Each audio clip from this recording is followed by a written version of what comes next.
Okay, I'm going to go through this problem pretty quickly, so you'll have to pause the video and take notes.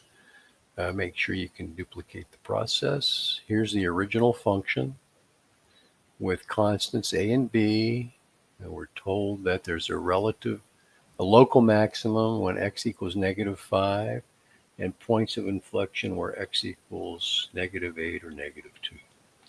Okay, so the idea is that if we take the first derivative and set it equal to 0, then when x is -5, when x is -5, the first derivative must be equal to 0 because we have a relative maximum there. So here's the first derivative. The derivative of e to the anything is e to the anything, and then times by the chain rule, we get this factor out here.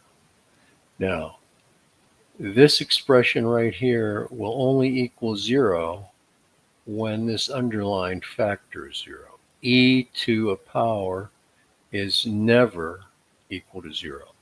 So if we put -5 in for x, we get 1 over b times the quantity 10 plus 2a equals 0, and that allows us to solve for a. So a is -5. And so we can put -5 in for a in the first derivative. That turns this 2ax into -10x and the minus a squared into -25. And by the way, I decided to square this binomial before I started taking derivatives. That's why it looks like this. But to get the second derivative, I'm going to have to use the product rule. So the first function is this e to this exponential times the derivative of the second, which is just -2 over b, the coefficient of this x, plus the second function, -2x over b minus 10 over b, times the derivative of the first. Well, that's just a repeat. And now we want to know how to find b. Well, we know that when x is -8 or when x is -2, the second derivative equals 0 because there's points of inflection there. So go to board 2. Here's the second derivative. And what I did is factor out this exponential from each term. Go back to board 2 if you're not quite sure how I did that. But that leaves this factor. And we know that when x is -8 or -2, the second derivative is equal to 0. So over here, I've put -8 in for this 2 and got 16 over b minus 10 over b, the quantity squared. This expression will equal 0.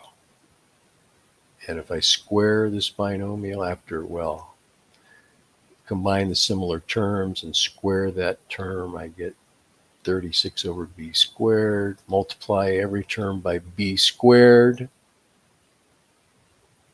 and I get b equals 18. And just to confirm, I did the same thing for -2. We get -6 over b, the quantity squared, which gets us right back to here. So b is equal to 18. And here's kind of what's happening. Here's the graph of the original function with a set to -5 and b equal 18. And this is a point of inflection. This is a point of inflection. In other words, the concavity has changed from concave up to concave down.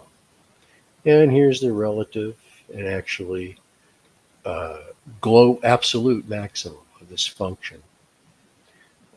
When x is -5, the highest it ever gets is 1. Okay, there you go. Hope that helped.